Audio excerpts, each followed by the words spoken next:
So the Bible picture, even of the converted, gives us nothing to boast about. The Bible's so truthful, gives such an accurate picture of humanity, weak as water without God, inclined toward all manner of evils, vain, pursuing vanity, hewing out empty cisterns that leak.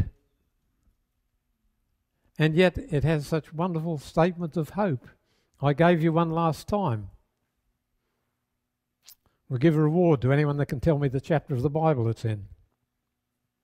That if you are Christ, the world is yours. Do you know that verse? There's a great verse. If you are Christ, the world is yours.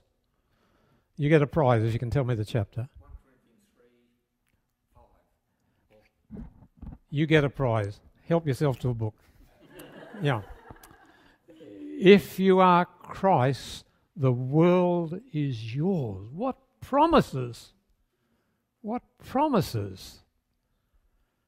But the greatest promise is that our lack of righteousness is solved by the imputation of the merits of the Son of God. It wasn't enough that Jesus died on Calvary as a sacrifice. That pays for our sins, but what about the demands that we keep the law? We need to have imputed to us all his right doing, from the time he was a baby in his mother's arms to his last sigh on Calvary, so he could say to his Father, I have finished the work you gave me to do. He has wrought out a golden tapestry which he soaked in the blood of Calvary, and when he puts it on us, it's pure white.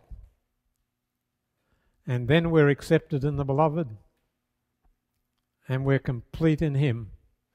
And there's no condemnation, despite what I am, a stumbling, bumbling, fumbling idiot who not only totters but sometimes crawls on the floor. That's me. That's you. Compared with the way we should love, compared with the way we should trust, compared with the way we should serve, compared with the spirit of gratitude we should have every moment, compared with the prayerfulness that should permeate our every hour, that's what we are. That's what we are. So this is a prophecy that someone would come who would be both God and man, who would provide righteousness. And in Daniel 9, we're told it's everlasting righteousness. I often, as I get older, gain reminders of what Christ meant when he said, moth doth corrupt and things decay and nothing down here is permanent. And I have many books that are about 100 years old, and I've often had to stack them in garages, sometimes for a decade or more, because Jill couldn't tolerate all these dirty, dusty books in a limited house, and they're in bad shape. They're in bad shape. I think someone's going to inherit some of these books. And I'll say, why didn't this guy look after his library? Well, anyway, moth and rust doth corrupt. Thieves break through and steal. Nothing safe down here, see? Nothing safe. But righteousness that Christ imputes to the believer is everlasting. It's enduring. It never fades. It never fails. You've got it all the time, even when you're in the pit and you've fallen again.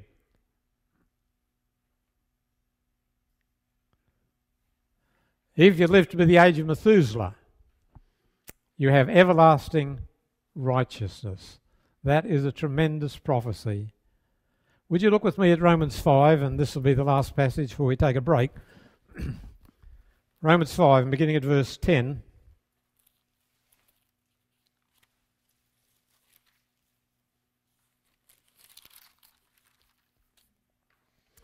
And look here, Romans 5 and verse 10. If, when we were God's enemies, we were reconciled to him through the death of his Son, how much more, having been reconciled, shall we be saved through his life? If when we were enemies, before we heard the gospel, before we were converted, God had put away our sins on Calvary and wrought out a perfect righteousness for all who would choose to accept it. It was there. We just had to learn of it and accept it. If, when we were enemies, we were reconciled by the death of his Son, the Passover lamb was slain while Israel was in Egypt, not in Canaan primarily. While they were in slavery, while we were enemies, Christ died for us. You were saved before you were born. You've just got to hear about it and embrace it. Accept it. And remember what God's asking of you. He's not saying memorize the Bible from Genesis to Revelation. He's not saying pray all night. He's not saying win every friend to the Lord in a fortnight. He's just saying receive, believe. You know. If we're lame and brain's only half functioning, we can receive and believe. That's all he asks. Receive. Receiving's believing. Only God's given away. Only heaven can be had for the asking. Everything else is nailed down. Nothing for nothing and very little for sixpence. That's the rule in the world. But not with God. Not with God. Only God is given away. Only heaven can be had for the asking.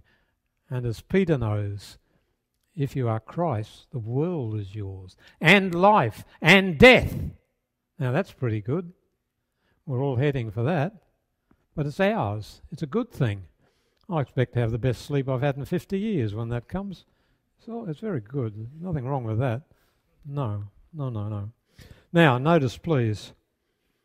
I want you to notice verse 17. If by the trespass of the one man death reigned through that one man, how much more will those who receive God's abundant provision of grace and of the gift of righteousness, the Lord our righteousness, reign in life? We don't have to go through life like defeated people.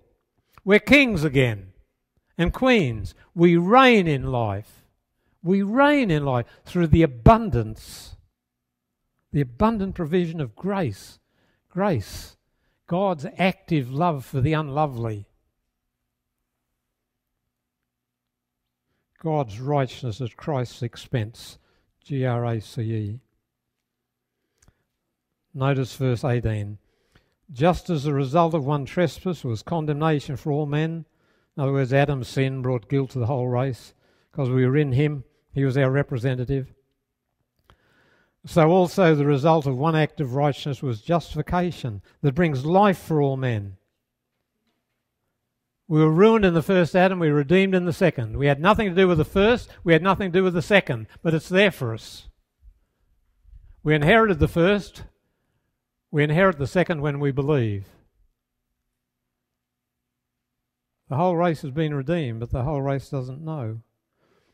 Just as through the disobedience of the one man the many were made sinners, so also through the obedience of the one the many will be made righteous. Even on Judgment Day, the one question God will be asking is, what did you do about my son? More people will be lost by neglecting Christ than by rejecting Christ. Matthew 25, he'll say to those on the left hand, inasmuch as you did it not, depart from me, ye cursed. Inasmuch as you did it not. Neglect is more dangerous than reject. But there's no reason to reject, and there's no reason to neglect. Abundant provision of grace so we can reign in life through the gift of imputed righteousness. That's the gospel. Let's take a break.